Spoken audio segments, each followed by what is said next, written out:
Hello दोस्तों, आप सभी का स्वागत है इसके टेक्निकल क्लासेस में। तो चलिए दोस्तों, आज बात करेंगे सेल एंड बैटरी के सभी एमसीक्यू को देखेंगे।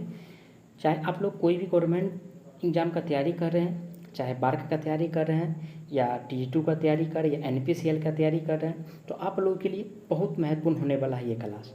और अभी तक आप लोग हमारे चैनल को सब्सक्राइब नहीं किए हैं तो चैनल को सब्सक्राइब जरूर कर लीजिएगा, ताकि इसी प्रकार का वीडियो आप लोगों तक सबसे पहले पहुंचे। तो चलिए, आज का सबसे पहला प्रश्न दिया हुआ है, किसी सीसा अम्ल बैटरी में प्रति सेल निगेटिव प्लेटों की संख्या डैश के बराबर होता है। क्या करा भाई? यानी कि निगेटिव प्लेटों की संख्या। और दोस्तों, यानी कि निगेटिव प्लेटों की संख्या जो होता है ना, ये किसके बराबर होता है? तो ये जो बराबर होता है दोस्तों, यानी कि पॉजिटिव प्लेट की संख्या प्लस में 1 होता है, ठीक है ना। पॉजिटिव प्लेट की संख्या और प्लस में यानी कि 1 होता है।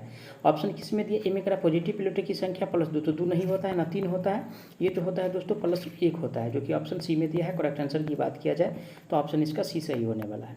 आज का अगला प्रश्न दिया है, बैटरी का ट्रिकल चार्जिंग डैश के द्वारा अवशोषित होता है। यानी कि बैटरी का जो ट्रिकल चार्जिंग होता है, सबसे पहले समझेंगे कि ट्रिकल चार्जिंग होता है क्या, है ना। तो देखिए दोस्तों, यानी कि ट्रिकल चार्जिंग एक प्रकार का जो बहुत कम करंट जो है, यानी कि इसके द्वारा दिया जाता है ना, बहुत कम करंट के द्वारा अवशोषित किया जाता है। ऑप्शन किस में दिया? ए में कर अधिक भार करंट, तो अधिक भार करंट के द्वारा नहीं अवशोषित करते हैं।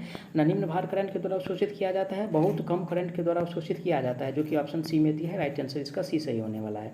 चलिए आगे बढ़ते हैं आज का अगला प्रश्न जो दिया हुआ है, क्वेश्चंस में कह रहा है कि सीसा अम्ल वाली किसी बैटरी में इलेक्ट्रोलाइट डैश होता है। यानी कि लेड एसिड सेल में कह रहा है ना, लेड एसिड सेल में कह रहा है। और लेड एसिड सेल में दोस्तों यानी कि इलेक्ट्रोलाइट जो होता है H2SO4 का प्रयोग करते हैं। किसका भाई प्रयोग करते हैं? H2SO4 का। और H2SO4 का नामांकरण की अगर बात किया जाए तो इसको यानी कि घुला सल्फ्यूरिक एसिड कहते हैं। क्या कहते हैं? घुला सल्फ्यूरिक एसिड कहते हैं, जो कि ऑप्शन सी में दिया है। करेक्ट आंसर की बात किया जाए ऑप्शन इसका सी सही हो जाएगा, ठीक है। चलिए आज का अगला प्रश्न दिया हुआ है, क्वेश्चंस में कह रहा है कि एक पूर्णतः अवेशित सीसा एसिड बैटरी का विशेष गुरुत्व क्या है। यानी कि जो पूर्णतः यानी कि चार्ज होता है, क्या अगर पूर्णतः चार्ज है तो उसका यानी कि जो विशिष्ट गुरुत्व जो होगा कितना होने वाला है। तो देखिए दोस्तों, अगर पूर्णतः वो चार्ज है तो इसका विशिष्ट गुरुत्व जो होता है अकॉर्डिंग टू ऑप्शन के हिसाब से अगर देखा जाए तो 1.28, कहीं कहीं ये रहेगा, कहीं के 1.23 भी रहता है, कहीं के 1.25 भी रहता है। तो एग्जैक्ट वैल्यू जो है इसका, यानी कि कोई हर बुक में अलग अलग दिया हुआ है, ठीक है ना। तो अकॉर्डिंग टू ऑप्शन के हिसाब से यानी कि 1.28 जो दिया हुआ है सी में दिया है। तो राइट आंसर इसका सी सही होने वाला है। चलिए आज का अगला प्रश्न दिया है, क्वेश्चंस में कह रहा है कि सीसा एसिड बैटरी में निम्न में से किस इलेक्ट्रोलाइट का प्रयोग किया जाता है। किस में कह रहा है? यानी कि सीसा एसिड में, यानी कि लेड एसिड फिर से आ गया। और लेड एसिड सेल में यानी कि H2SO4 का प्रयोग करते हैं, यानी कि, है ना, किसका प्रयोग करते हैं? इलेक्ट्रोलाइट के रूप में H2SO4 का प्रयोग करते हैं। ऑप्शन किस में दिया है? ऑप्शन ए में क्या कह रहा है? हाइड्रोक्लोरिक एसिड, तो इसका प्रयोग नहीं करते ना। अमोनियम क्लोराइड का, यानी कि अमोनियम क्लोराइड का प्रयोग किया जाता है, यानी कि नहीं सोडियम क्लोराइड का प्रयोग किया जाता है, ठीक है। NaCl का भी प्रयोग नहीं करते हैं, ओनली फॉर जो H2SO4 का प्रयोग किया जाता है, जो कि ऑप्शन डी में दिया है। करेक्ट आंसर की बात किया जाए तो ऑप्शन इसका डी सही होने वाला है। चलिए अगला प्रश्न पे चलते हैं। आज का अगला प्रश्न दिया है, जब एक सीसा अम्ल बैटरी को उच्च करंट से आवेशित और निरावेशित किया जाता है तो क्या घटित होता है।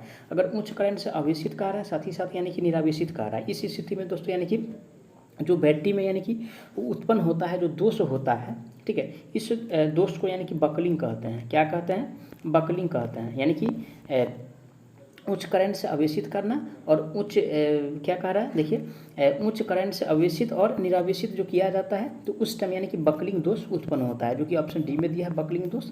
राइट आंसर इसका डी सही हो जाएगा। चलिए अगला प्रश्न पे चलते हैं। आज का अगला प्रश्न दिया हुआ है और ये न्यूमेरिकल है ना, ध्यान से देखिएगा आप लोग।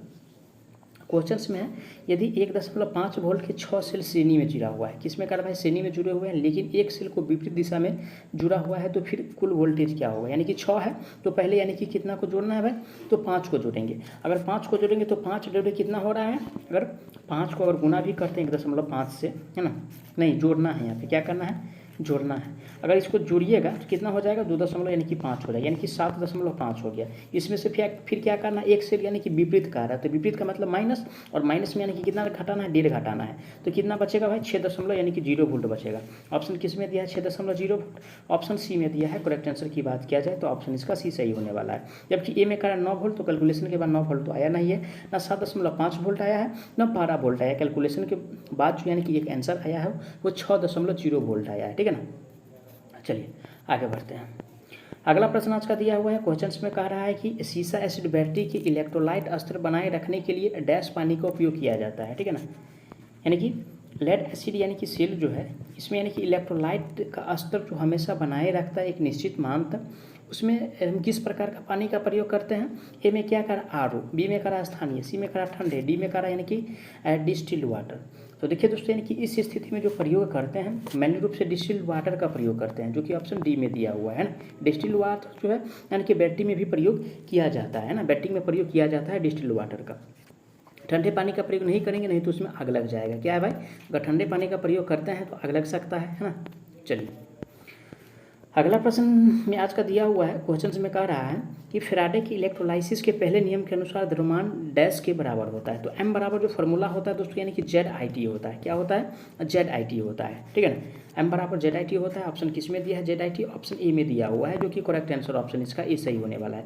किसके अनुसार, फैराडे की इलेक्ट्रोलाइसिस नियम के अनुसार। किसके अनुसार भाई, फैराडे की इलेक्ट्रोलाइसिस नियम के अनुसार जो एम बराबर फॉर्मूला होता है ZIT होता है, ठीक है।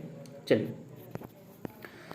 आज का अगला प्रश्न पे चलते हैं। आज का अगला प्रश्न दिया है, क्वेश्चन में कह रहा है निम्न में से किस सेल का कार्यकाल सबसे लंबा होता है। ए में क्या कह रहा है, सिल्वर ऑक्साइड सेल, बी में कह रहा है लिथियम सेल, सी में कह रहा है ड्राई सेल और मरकरी सेल। ड्राई सेल यानी कि 1.5 वोल्ट के आसपास होता है, ठीक है ना।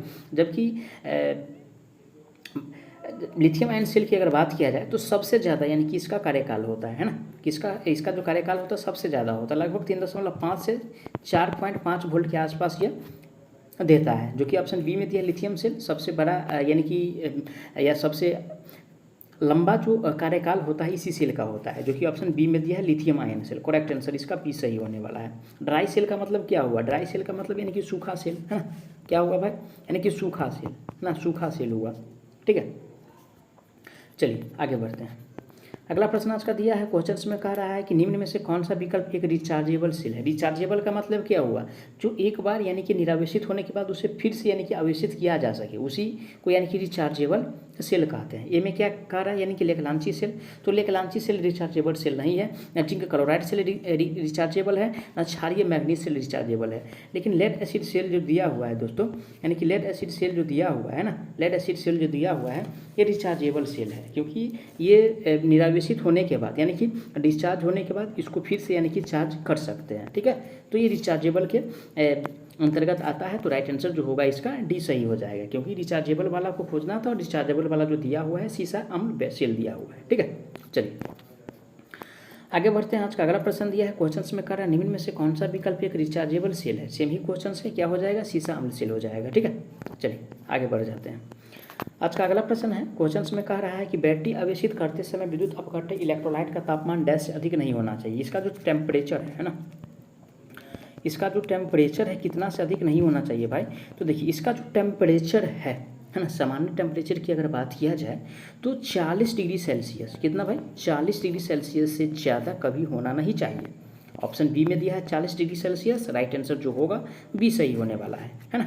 चलिए आगे बढ़ते हैं भैया, अगला प्रश्न पे चलते हैं। अगला प्रश्न दिया है, फैराडे की विद्युत अपघटन के दूसरे नियम के अनुसार विद्युत की समान मात्रा द्वारा मुक्त किए गए विभिन्न पदार्थों आयनों का द्रव्यमान उनके डैश के समानुपाती होता है। और दोस्तों यानी कि ये जो समानुपाती होता है किसके समानुपाती होता है, और ये जो समानुपाती होता है क्योंकि एम प्रोपोर्शनल क्या होता है भाई, ZIT होता है। और जब ZIT है और ये जो समानुपाती होगा ये समानुपाती होने वाला है रासायनिक तुल्य भार के। किसके समानुपाती होने वाला है, रासायनिक तुल्य भार के, जो कि ऑप्शन ए में दिया है। करेक्ट आंसर ऑप्शन इसका ए सही हो जाएगा। जबकि बी में क्या दिया है, पक्ष विद्युत वाहक बल। तो पक्ष विद्युत वाहक बल के समानुपाती नहीं होता है, न इलेक्ट्रॉन के आकार के, न फैराडे की स्थिरांक के, ठीक है। चलिए आगे बढ़ते हैं। अगला प्रश्न दिया है, क्वेश्चन में कह रहा है श्रृंखला में जुड़े 10 शुष्क सेल 15 वोल्ट के, ठीक है भाई, उत्पादित करते हैं। यदि वे समानांतर में जुड़े हो तो इनका संयोजन में डैश उत्पन्न होगा, है ना। क्या कह रहा है, श्रृंखला में अगर जुड़ा है 10 सेल तो 15 वोल्ट है, तो एक सेल कितना का हो जाएगा, एक सेल यानी कि 1.5 वोल्ट का हो जाएगा। जब 10 सेल है तो 15 वोल्ट है, तो एक सेल यानी कि 1.5 वोल्ट का हो जाएगा, है ना। और जब उसे समानांतर में संयोजित कर दिया जाएगा तो यानी कि क्या होगा, देखिए दोस्तों अगर इसको समानांतर में संयोजित कर दिया जाएगा तो समानांतर के किस में क्या होता है, वोल्टेज समान होता है। क्या होता है, वोल्टेज समान होता है। समानांतर में वोल्टेज क्या होता है भाई, समानांतर में वोल्टेज यानी कि समान होता है, ठीक है। जबकि सीरीज में क्या होता है, सीरीज में है ना, सीरीज की अगर बात कर लिया जाए तो सीरीज में यानी कि करंट समान होता है, यानी कि आई क्या होता है, यानी कि समान होता है। रही बात इसमें समानांतर वाला पूछ रहा है क्योंकि वोल्टेज है, और वोल्टेज जो होता है यानी कि जितना वोल्ट एक का है, यानी कि एक जो वोल्टेज है, एक का जो वोल्टेज है 1.5 वोल्ट है, और 10 को अगर जोड़ेंगे तो 15 वोल्ट हो जाएगा। तो 1.5 वोल्ट इसका आंसर होने वाला है। कितना वोल्ट होने वाला है आंसर, 1.5 वोल्ट होने वाला है। और ऑप्शन में जो दिया हुआ है 1.5 वोल्ट, ए में दिया हुआ है, ठीक है ना। करेक्ट आंसर इसका ये सही हो जाएगा। चलिए आगे बढ़ते हैं, अगला प्रश्न पे चलते हैं। अगला प्रश्न दिया है, यदि एक बैटरी 6 घंटे के लिए 10 एम्पीयर धारा देती है तो बैटरी का निर्धारित रेटिंग क्या हो, यानी कि रेटिंग इसमें पूछ रहा है। और रेटिंग के लिए सबसे पहले क्या करना होगा, और देखिए पहले डाटा क्या दिया हुआ है, आई का वैल्यू कितना दिया हुआ है, 10 एम्पीयर दिया हुआ है, ठीक है। उसके बाद क्या दिया हुआ है भाई, यानी कि टी दिया हुआ है ना, टी कितना दिया हुआ है, यानी कि 6 घंटा दिया हुआ है, कितना, 6 घंटा दिया हुआ है। अब निकालना क्या है भाई, तो निकालना जो है बैटरी का रेटिंग निकालना है ना। तो बैटरी का रेटिंग निकालने के लिए है ना, रेटिंग बराबर जो फार्मूला होता है यानी कि ए होता है। ए का वैल्यू कितना है, सॉरी आई होता है। क्यू बराबर क्या होता है, आई होता है ना। ये भी इस पर भी निकाल सकते हैं, क्यू बराबर आई भी होता है, भी होता है। और साथ ही साथ है ना, अगर इसको देखा जाए स्टैंडर्ड रूप में तो आई और इंटू में क्या हो जाएगा, टी हो जाएगा। आई का वैल्यू कितना दिया है, 10 दिया हुआ है, ठीक है। कितना दिया हुआ है, 10 दिया हुआ है ना। और उसके बाद जो टी का वैल्यू है यानी कि 6 दिया हुआ है। इसको अगर मल्टीप्लाई करते हैं तो कितना हो जाएगा, यानी कि 60 हो जाएगा। और 60 जो होगा दोस्तों एम्पियर घंटा होने वाला है। क्या होने वाला है, एम्पियर घंटा होने वाला है। ऑप्शन किस में दिया है, 60 एम्पियर घंटा। ए में जो कह रहा है यानी कि 600, तो 600 कैलकुलेशन के बाद नहीं आया है, नहीं 10 आया है। ये जो आया है दोस्तों 60 आया है, जो कि ऑप्शन डी में दिया है। करेक्ट आंसर इसका डी सही हो जाएगा। चलिए आगे बढ़ते हैं। अगला प्रश्न आज का दिया है, एक बैटरी जिसका आवेशन डिस्चार्ज होने के बाद पुनः प्राप्त किया जा सके, यानी कि पुनः प्राप्त जो किया जा सके उसको क्या कहेंगे, तो उसको यानी कि द्वितीयक सेल कहेंगे। क्या कहेंगे भाई, यानी कि द्वितीयक सेल कहेंगे, सेकेंडरी सेल। क्या कहेंगे, द्वितीयक यानी कि सेल कहेंगे, यानी कि सेकेंडरी सेल कहेंगे, ठीक है।